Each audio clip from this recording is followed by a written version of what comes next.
muafakat dengan semua kalangan yang boleh membantu memperkukuh. Tapi memperkukuh ini mesti juga jejak kepada kenyataan, sejarah dan politik negara. Saya sengaja tegaskan hal ini kerana kadang-kadang ada, kerana ialah soal wacana politik kadang-kadang hangat dan kadang-kadang luar sasaran untuk menghangatkan suasana. Jadi kadang-kadang saya gunakan ruang untuk menjelaskan bahawa soal bahasa, soal budaya, soal Islam sebagai agama, persekutuan yang harus dihayati, soal kedudukan Raja-Raja Melayu, malah peruntukan perlembagaan yang menjamin hak keistimewaan orang Melayu, itu sudah disepakati. Bagi saya tidak harus dirungkai. Cuma bedanya apa? Saya tidak mahu ada satu pendekatan di mana kelompok, kalau kita kata nak bantu miskin, saya pilih mana mesti miskin Melayu, tidak miskin India, tidak. Bagi saya, kalau kita bantu secara yang telus dan kita ada keupayaan kalau diurus dengan baik. Cuma masalah yang serius sekarang yang paksa kita tangani secara sungguh-sungguh adalah pandemik COVID-19. Itu pun harus dikendali dengan cermat, teratur.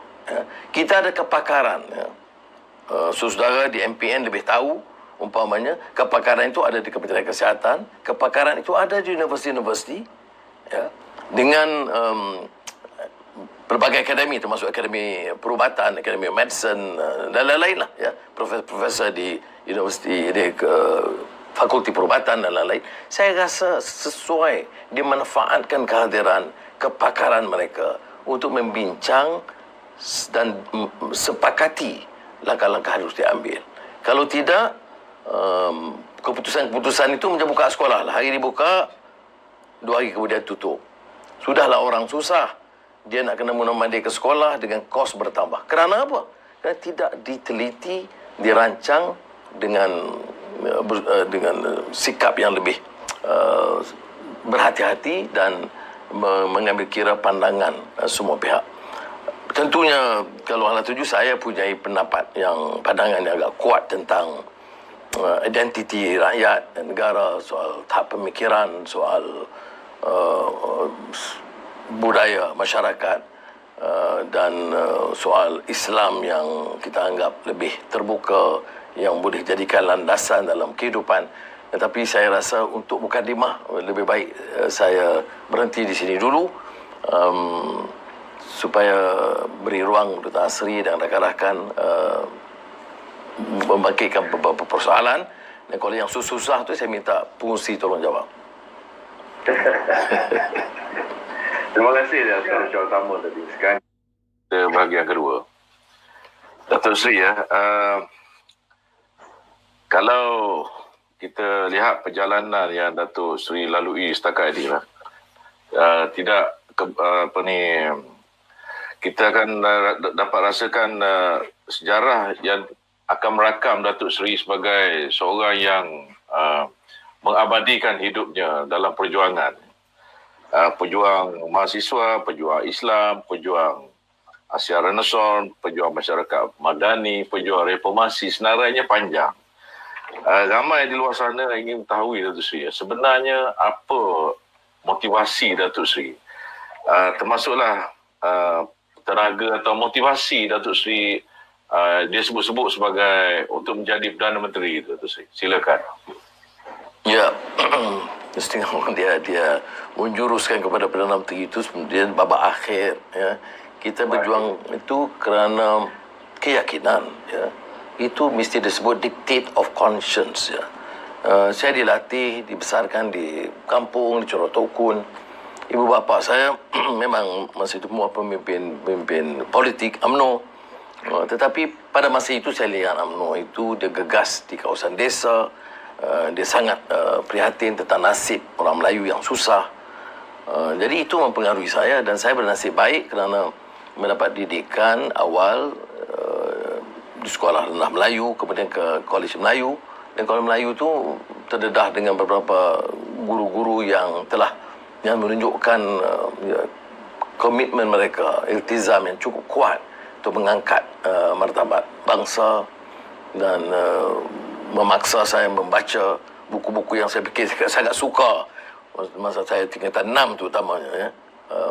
Dan ini bagi saya membantu. Jadi saya kalau tanya, itu mempengaruhi saya. Di Universiti Melaya itu konteks apa yang disebut Profesor Mabakar dari lanskap politik ketika itu, ya, konteksnya itu keprihalan keadaan, ya, itu memaksa kita lebih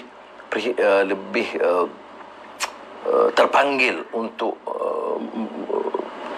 terlibat dalam isu-isu semasa. Masa itu bahasa entah lintang pukang, tidak ada komitmen. Saya dari aliran Inggeris, jadi agak terselamat. Tapi rakan-rakan saya ramai dari aliran kebangsaan. Universiti masih lagi aliran Inggeris, ya. Dalam perbincangan dan wacana saya dengan rakan-rakan bukan Melayu, banyak yang tidak faham. Mereka berkata, mengapa pada satu ketika saudara terlalu committed untuk pertahankan dasar bahasa kebangsaan. Saya kata, pertamanya dasar bahasa kebangsaan, dasar negara, bukan dasar Melayu. Keduanya, seluruh sistem itu, ya, dari sekolah rendah sampai tingkatan 6 atau matrikulasi, itu pra-universiti, dalam bahasa kebangsaan. Kemudian dalam sekelip mata dipaksa anak-anak itu di universiti untuk mengikuti semua kuliah dan pengajaran dalam bahasa Inggeris. Ini bukan satu perancangan tepat. Saya tidak pernah meremehkan pentingnya anak-anak muda, terutama mahasiswa, menguasai bahasa Inggeris. Tetapi dasar bahasa itu harus jelas. Itu sebagai contoh, ya.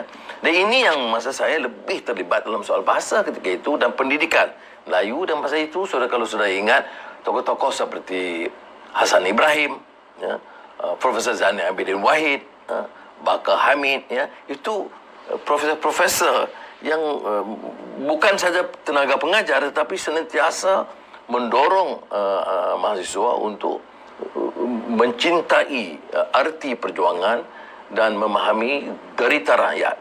Ismail Hussein, bahasa dan sastra dan lain-lain.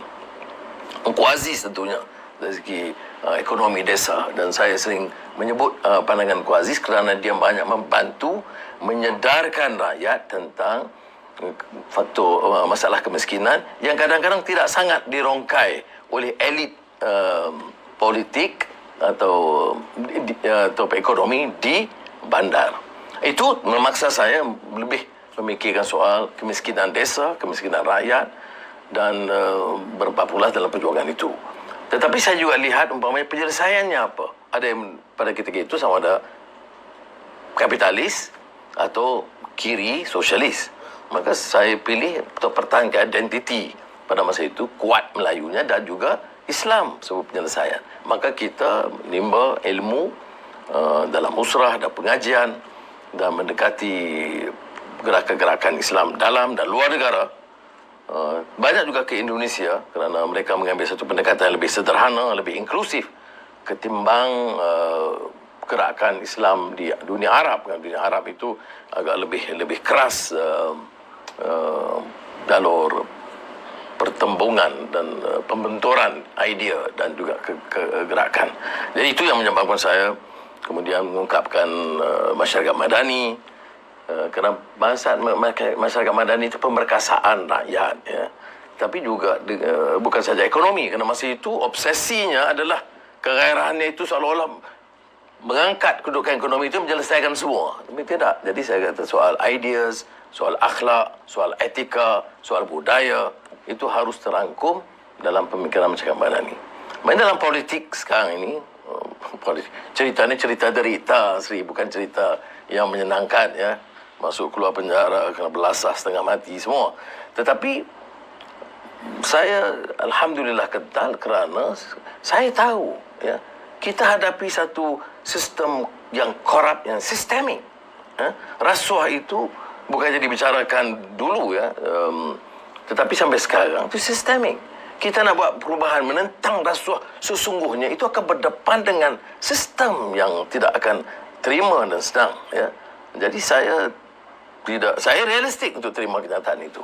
Sebab itu masuk keluar dari penjara, ya, saya terima dengan sabar. Alhamdulillah Azizah dan keluarga menjadi kekuatan yang luar biasa kepada saya, baik.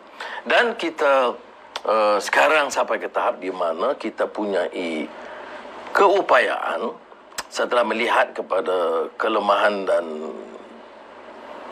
ketidaktentuan dasar dan kelompok dalam Perikatan Nasional ini mengumpul kekuatan pembangkang dan juga beberapa elemen dalam kerajaan termasuk dari UMNO yang merasakan negara ini harus diselamatkan. Kalau nak fikir soal permusuhan lama itu tak kesudahan, ya. Saya boleh bangkit kenyataan ini tidak menyenangkan dan saya melemparkan kenyataan, tetapi keadaan sekarang ini menuntut kita berbuat sesuatu untuk menyelamatkan dengan garis dasar yang jelas, ya. Ada orang kata untuk mendapat kekuasaan maka political expediency dictate, no policies. Tak betul.